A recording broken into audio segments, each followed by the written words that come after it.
Hi மக்களே, இன்றைக்கி நம்ம சேனலில் என்ன ஸ்பெஷல்னு வந்து பார்த்திங்கன்னா செவ்வாழைப்பழம் கேசரி. வாங்க செவ்வாழைப்பழத்தை வச்சு நம்ம வந்து கேசரி செய்ய போகிறோம். ரொம்ப ஹெல்த்தியான கேசரிங்க. எந்த வித எசன்ஸும் எந்த வித கலரும் சேர்க்காமல் நம்ம வந்து கேசரி செய்ய போகிறோம். அதுக்கு தேவையான பொருட்கள் 2 செவ்வாழைப்பழம், காஞ்ச திராட்சை, பிஸ்தா, முந்திரி, பால், ரவை, இவ்வளோ தாங்க. இப்போ வந்து பார்த்திங்கன்னா இந்த வாழைப்பழம் வந்து நல்லா பழுத்திருக்கணும், ஓகேங்களா. கூட வந்து நெய், பட்டர் நீங்கள் எது வேணாலும் எடுத்துக்கலாம். நல்லா பழுத்த 2 பழம் எடுத்துங்க. உங்களுக்கு தேவையான அளவு. நான் வந்து பார்த்திங்கன்னா ஒரு மீடியம் கப்பு, 1 கப்பு ரவைக்கு வந்து பார்த்திங்கன்னா 2 பழம் எடுத்துருக்கேன். நீங்கள் இன்னும் அதிகமாக செய்கிற மாதிரி இருந்தால் பழம் அதிகமாக எடுத்துக்கலாம். இல்லை நீங்கள் கம்மியாக செய்கிற மாதிரி இருந்தால் பழம் வந்து 1 பழம் கூட எடுத்துக்கலாம். இந்த மாதிரி நல்லா திரண்டு வந்திருக்க பழமாக பார்த்து வாங்கிட்டு வாங்க. இந்த மாதிரி பழுத்த பழமாக நல்லா கொலன்னு பழுத்த பிறகு நீங்கள் அதை வந்து கட் பண்ணி மிக்ஸி ஜாரில் போட்டு அரைச்சிக்கலாம், ஓகேங்களா. அரைச்சி எடுத்துட்டு அதுக்கப்புறம் வந்து பார்த்திங்கன்னா ஒரு தவாவில் போட்டு நீங்கள் ஃபஸ்ட்டு வந்து ஒரு 2 மினிட்ஸ் வந்து அந்த பச்சை வாசனை போகிற அளவு நெய் போட்டு வந்து ஃபஸ்ட்டு வந்து நீங்கள் வந்து ஃப்ரை பண்ணி எடுத்துக்கலாம், ஓகேங்களா. பாருங்கள், வாழைப்பழம் நல்லா அரைச்சி எடுத்தாச்சு. இந்த மாதிரி அரைச்சி எடுத்த பிறகு வந்து பார்த்திங்கன்னா இந்த மாதிரி சின்ன தவாவோ இல்லை சின்னதாக உங்கள்கிட்ட கடாய் இருந்தாவோ அந்த கடாயில் போட்டு நெய் போட்டு இந்த அரைச்ச வாழைப்பழம் பேஸ்ட் இருக்கு இல்லைங்களா, அந்த பேஸ்ட்டை போட்டு நல்லா மிக்ஸ் பண்ணி விடுங்க.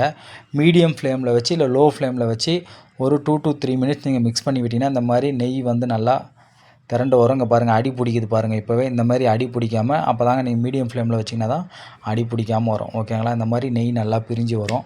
இந்த மாதிரி பிரிஞ்சு வந்த பிறகு நீங்கள் வந்து இறக்கிடலாம். ஆஃப் பண்ணி எடுத்துகிட்டு நெக்ஸ்ட்டு வந்து பார்த்திங்கன்னா நம்ம வந்து முந்திரி, பிஸ்தா இதெல்லாம் இருக்குது இல்லைங்களா, இதெல்லாம் நம்ம வந்து வறுத்து எடுத்துக்கலாம், ஓகேங்களா. அதை வறுத்து எடுத்துகிட்டு அந்த வறுத்து எடுத்த நெய்யிலே வந்து பார்த்திங்கன்னா நீங்கள் வந்து ரவையை வறுத்துக்கலாம், ஓகேவா. இப்போ வந்து பார்த்திங்கன்னா நெக்ஸ்ட்டு வந்து நம்ம வந்து கடாய் வச்சாச்சுங்க. அந்த கடாயில் வந்து நம்ம 2 பீஸ் பட்டர் ஆட் பண்ணுறோம், கூட கொஞ்சம் நெய் ஆட் பண்ணுறோம், ஓகேங்களா. நீங்கள் பட்டரே இருந்தாலும் இன்னும் அதிகமாக போட்டு நீங்கள் பண்ணிக்கலாம். இல்லை நெய் மட்டும் இருந்தாலும் நெய் மட்டும் போட்டு வறுத்துக்கலாம், ஓகேங்களா. இப்போ வந்து பார்த்திங்கன்னா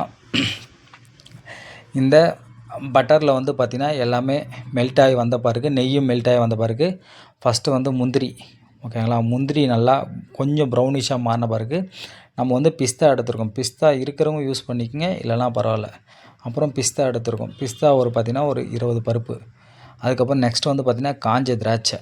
இது எல்லாத்தையும் போட்டு ஒன்றா போட்டு நம்ம வந்து வறுத்து எடுத்துக்க போகிறோம். வறுத்து எடுத்துட்டோம்னா நம்ம ஆல்ரெடி போட்ட நெய் இருக்கும், ஓகேங்களா. அந்த நெய்யிலே வந்து ரவையை போட்டு நம்ம வந்து வறுத்துக்க போகிறோம், ஓகேங்களா. ரவை வந்து வறுத்திங்கனாவே ஒரு 2 மினிட்ஸில் வந்து ரவை வந்து இந்த மாதிரி வெள்ளையாகி பொரிஞ்சு வந்துடும், ஓகேங்களா. நம்ம வந்து நெக்ஸ்ட்டு வந்து பார்த்திங்கன்னா பால் ஊற்றுறோம்.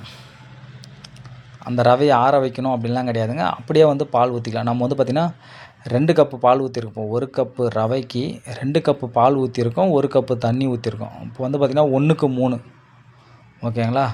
இப்போ வந்து நல்லா மிக்ஸ் பண்ணி விட போகிறோம். மிக்ஸ் பண்ணி விட்டுட்டு இது நல்லா கொதித்து வரணுங்க, ஓகேங்களா. கொதித்து வந்துச்சு பாருங்கள், இந்த மாதிரி கேசரி பதத்துக்கு வந்துடுச்சுங்க.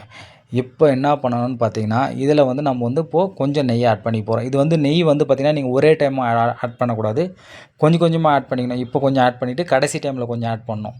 நீங்கள் ஒரே டைமாக ஆட் பண்ணிங்க அப்படின்னா அந்த நெய்யுடைய ஃப்ளேவர் போயிடும். லாஸ்ட்டில் கொஞ்சம் ஆட் பண்ணிங்கன்னா தான் அந்த ஃப்ளேவர் இருக்கும். லாஸ்ட்டாக ஆட் பண்ணாலும் உங்களுக்கு வந்து அந்த சாஃப்ட்னஸ் இருக்காது கேசரி வந்து பார்த்திங்கன்னா. அடுத்தது வந்து பார்த்திங்கன்னா கண்டென்சட் மில்க் ஆட் பண்ணுறோம். நம்ம வந்து பார்த்திங்கன்னா இது வந்து பார்த்திங்கன்னா இந்த பால்கோவாவுடைய டேஸ்ட் இருக்கும் உங்களுக்கு, நல்லா டேஸ்ட்டு நல்லாயிருக்கும் உங்களுக்கு. இது இருந்தாலும் நீங்கள் ஆட் பண்ணிக்கலாம், இல்லைனாலும் நீங்கள் பால் இதெல்லாம் போட்டுக்கலாம். நம்ம வந்து பார்த்திங்கன்னா கொஞ்சம் இது வந்து சுகரும் கம்மியாக ஆட் பண்ணிக்கலாம் நம்ம அதை ஆட் பண்ணோம்னா. இப்போ வந்து நம்ம வந்து பார்த்திங்கன்னா நாட்டு சக்கரை ஆட் பண்ணிக்கிறோம்.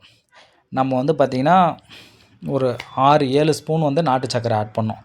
நாட்டு சக்கரை ஆட் பண்ணிவிட்டு நல்லா மிக்ஸ் பண்ணி விடுங்க. மிக்ஸ் பண்ணி விட அது கொஞ்சம் அப்படியே மெல்ட் ஆகி வரும், ஓகேங்களா. அடுத்தது பார்த்திங்கன்னா ஏலக்காய் பொடி கொஞ்சம், அப்போ தான் வந்து அந்த மணமாக வாசமாக இருக்கும். அதனால் ஏலக்காய் பொடி கொஞ்சம் ஆட் பண்ணிங்க. ஆட் பண்ணிவிட்டு இப்போ நல்லா மிக்ஸ் பண்ணி விடுங்க. இந்த மாதிரி மிக்ஸ் பண்ணி விட்டிங்கன்னா அந்த கலர் அப்படியே கொஞ்சம் சேஞ்ச் ஆகும் பார்த்திங்கன்னா, ஓகேங்களா.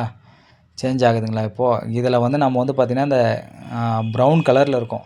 ப்ரௌன் கலரில் இருக்கிறதால நம்ம எந்த வித கலரோ எசன்ஸோ எதுவுமே ஆட் பண்ணலைங்க. இப்போது நல்லா மிக்ஸ் பண்ணி விட்டுக்க போகிறோம், ஓகேங்களா. இந்த மாதிரி மிக்ஸ் பண்ணி விட்ட பிறகு இது எல்லாமே நீங்கள் லோ ஃப்ளேமில் தான் வச்சு செய்யணும். இதுக்கப்புறம் அந்த பால் ஊற்றி கொதி வந்த பிறகு நீங்கள் ஃபுல்லாமே லோ ஃப்ளேமில் வச்சிடணும். இல்லைனா வச்சிங்கன்னா பார்த்திங்கன்னா அடி பிடிச்சிரும், ஓகேவா. நெக்ஸ்ட்டு வந்து பார்த்திங்கன்னா கொஞ்சமாக சால்ட் ஆட் பண்ணிக்கிறோம். சால்ட் ஆட் பண்ணிவிட்டு மறுபடியும் வந்து பார்த்திங்கன்னா கொஞ்சம் டேஸ்ட்டு பத்தலை, அதுக்காக நாட்டு சக்கரை, வறுத்து வச்சுருக்க முந்திரி, பாதாம் எல்லாமே பழம், காஞ்ச திராட்சை எல்லாமே போட்டுக்கலாம். ஓகேங்களா? இப்போ சால்ட் எதுக்காக ஆட் பண்ணோம் பார்த்தீங்கன்னா, அந்த டேஸ்ட் வந்து இன்னும் கொஞ்சம் வந்து அதிகப்படுத்தி கொடுக்கும். அதனால் வந்து நம்ம வந்து சால்ட் ஆட் பண்ணியிருக்கோம். நெக்ஸ்ட்டு வந்து பார்த்திங்கன்னா ஃபைனலாக கொஞ்சம் நெய் ஆட் பண்ணிக்கலாம். அந்த நெய்யுடைய வாசனை வந்து நல்லாயிருக்கும். அதனால் நெய் ஆட் பண்ணிக்கணும். வாழைப்பழம் kesari ready. Red banana kesari. நீங்களும் உங்கள் வீட்டில் ட்ரை பண்ணி பாருங்கள். ட்ரை பண்ணி பார்த்துட்டு எப்படி இருக்குன்னு சொல்லிட்டு கமெண்ட் பண்ணுங்கள். வீடியோவை லைக் பண்ணுங்கள், ஷேர் பண்ணுங்கள், சப்ஸ்கிரைப் பண்ணுங்கள். உங்கள் வீட்டில் இருக்கிற கிட்ஸுக்கு மட்டும் இல்லைங்க, நீங்களும் இந்த மாதிரி ஹெல்த்தியாக செஞ்சு சாப்பிடுங்க. எப்படியோ ஃபங்க்ஷன் டைமில் ஏதோ ஒரு கேசரியோ ஏதோ ஒன்று செய்வோம். அது இந்த மாதிரி எந்த வேறு கலரும் எசன்ஸ் இல்லாமல் நல்லா ஹெல்த்தியாக செஞ்சு நீங்களும் ட்ரை பண்ணி பாருங்கள்.